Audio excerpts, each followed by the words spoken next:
তো বন্ধুরা, লাস্ট কয়েকটা ভিডিওতে তোমরা সবাই জিজ্ঞেস করছিলে এনসিইআরটি বই কীভাবে পাবো, বাংলা ভার্সনের বই কীভাবে পারবো, কীভাবে সায়েন্সে পড়ে কি 25-এ 25 বা ভালো স্কোর করা সম্ভব।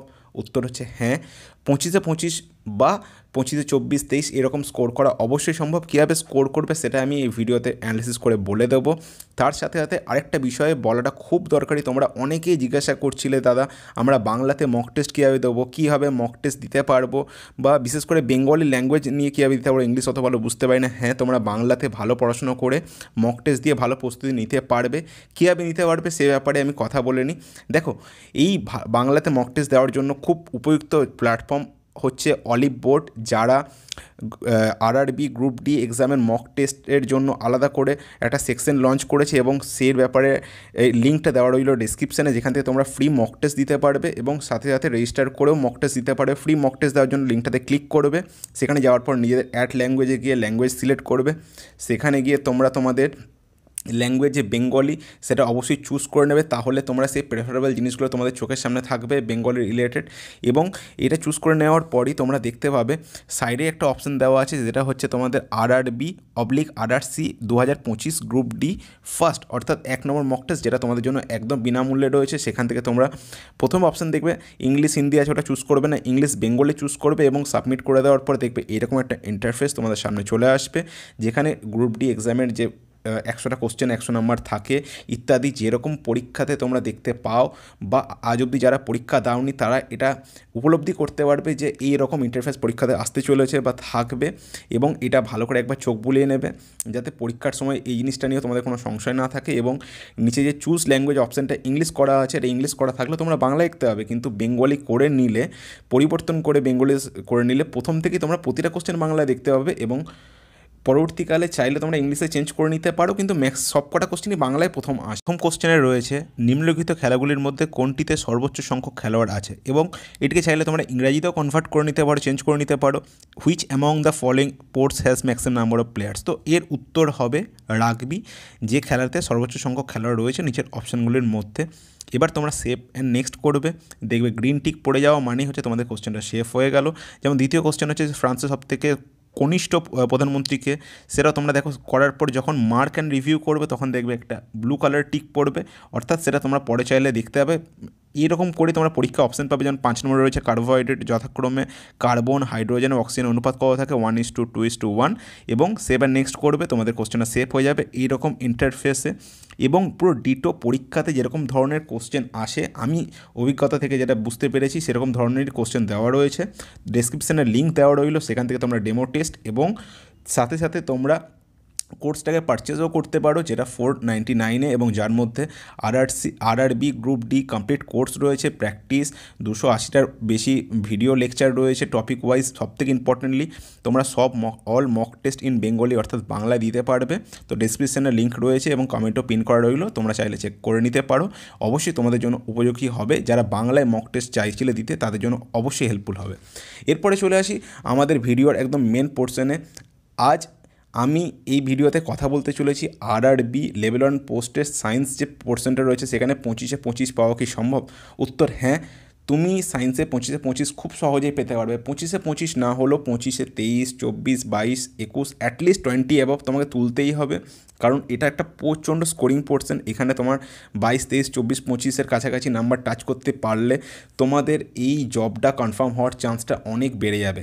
আমি কেন বারবার জোর দিয়ে বলছি, কারণ অবশ্যই এই জিনিসটা আমি এক্সপিরিয়েন্স করেছি। কারণ দেখো, এই এক্সামটার ক্ষেত্রে ম্যাথ, রিজনিং, সাথে সাথে সায়েন্স, এই সায়েন্স যে পোর্শনটা রয়েছে এটা সবথেকে বড় রোল প্লে করবে, কারণ ম্যাথ, রিজনিংয়ে অনেকে স্কোর ইনক্রিজ করে নিতে পারলেও সায়েন্সে অনেক বেশি ভুল হয়ে যায় যদি ভালো করে প্রিপারেশন না থাকে। বিশেষ করে অনেকেই কী করে, ওয়ান লাইনের কোশ্চেন পড়ে চলে যায়, তার ফলে কোশ্চেন পারার মতো মনে হলো অপশন ভুলভাল হয়ে যায়। তো কীভাবে সম্ভব?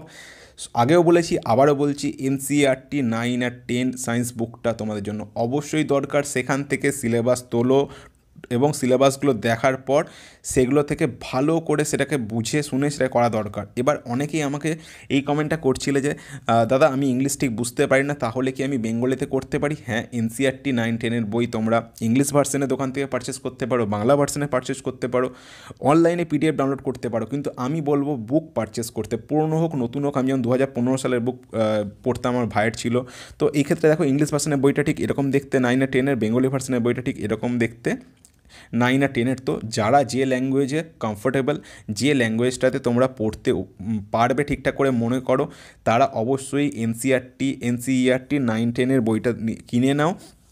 পুরনো হোক নতুন হোক ম্যাটার করে না, তোমাদের সিলেবাস ওয়াইজ তোমরা দেখে নেবে যে এনসিইআরটিতে কারেন্টলি কী সিলেবাস আছে, সেটা ওয়াইজ তোমরা অবশ্যই যাবে ভালো করে প্রিপারেশন নেওয়ার জন্য। এবার এনসিইআরটি 9-10-এর বই আমি ধরলাম তুমি নিয়ে নিলে, সেকেন্ড স্টেপ থাকবে টপিক ওয়াইজ স্টাডি করা। কারণ দেখো, এই বইটা যখনই তোমরা কিনবে, তোমার প্রথম কাজ হচ্ছে চ্যাপ্টারের সূচিপত্র খুলবে, যেমনটা ক্লাস 9-এর সূচিপত্র রয়েছে, যেখানে তোমরা দেখতে পাচ্ছ যে চ্যাপ্টার 1, চ্যাপ্টার 2, চ্যাপ্টার 3, যেমন চ্যাপ্টার 4, চ্যাপ্টার 5, এরম করে 15টা তোমাদের চ্যাপ্টার রয়েছে, এবং প্রতিটা চ্যাপ্টারকেই তোমাদেরকে সমানভাবে গুরুত্ব দিতে হবে।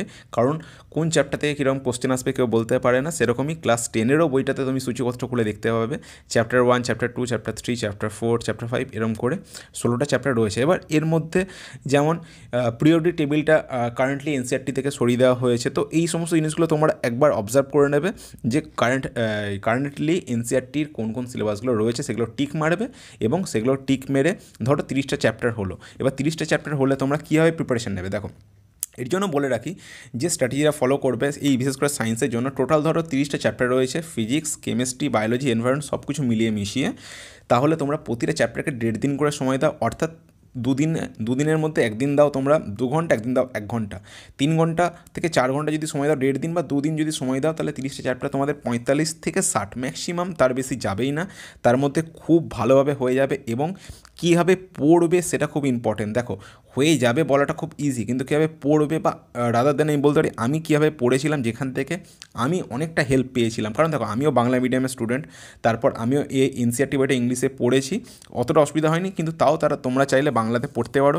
ভালো করে প্রতিটা লাইন খুঁটিয়ে খুঁটিয়ে পড়তে হবে, হাইলাইট পয়েন্টগুলো বুঝতে হবে, ফর্মুলাগুলো দেখতে হবে, এবং নিজের মতো করে মার্ক করতে হবে। ধরো আমি আমার বইটা যেরকম করে পড়েছিলাম বলে দিচ্ছি। ধরো এটা কম্বিনেশন রিয়াকশন, বা এই রিয়াকশনের চ্যাপ্টার, কেমিক্যাল রিয়াকশনের চ্যাপ্টারটা রয়েছে। এখানে দেখো তোমরা কম্বিনেশনটা মানে যোগ মানে অ্যাড করে লিখে রাখলাম, এবং এই উপর নিচে দেখো নিজের মতো করে যে যে ইম্পর্টেন্ট জিনিসগুলো রয়েছে না, সেগুলোকে অবশ্যই টিক করে দাও। যেমন সলিউশন অফ স্লেট লাইম ইত্যাদি ইত্যাদি, বা formation of water from H2+, এবং এগুলো দেখার পর চ্যাপ্টারের শেষের দিকে দেখবে হোয়াট ইউ হ্যাভ লার্নড, এই পোর্শনগুলো অবশ্যই ভালো করে পড়বে।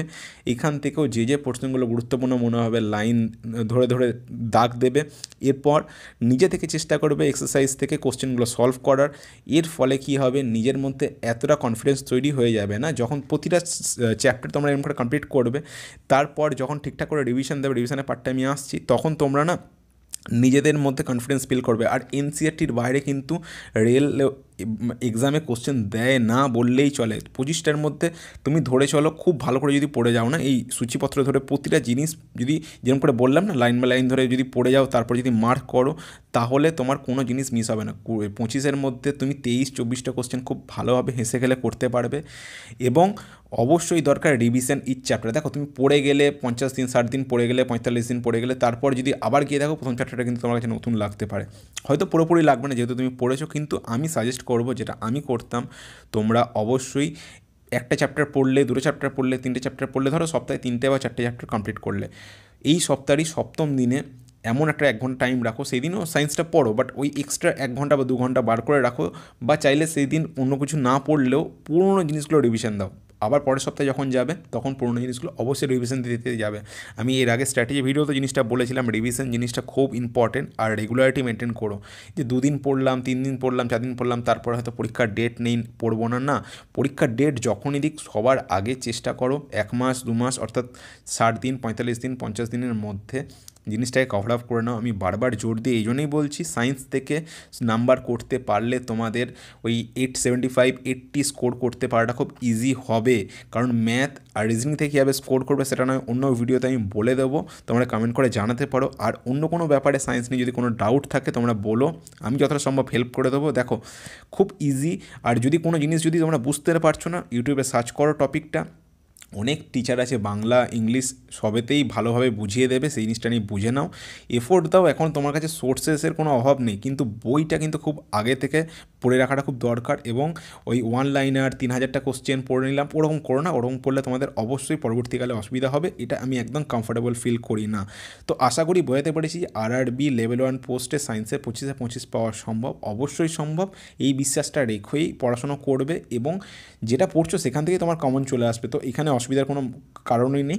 এইভাবেই তোমরা প্রস্তুতি নিতে থাকো, আমি চেষ্টা করবো আমার মতো করে তোমাদেরকে হেল্প করে দেওয়ার। ভিডিওটা ভালো লাগলে লাইক করো, শেয়ার করো, সাবস্ক্রাইব করো। Thank you.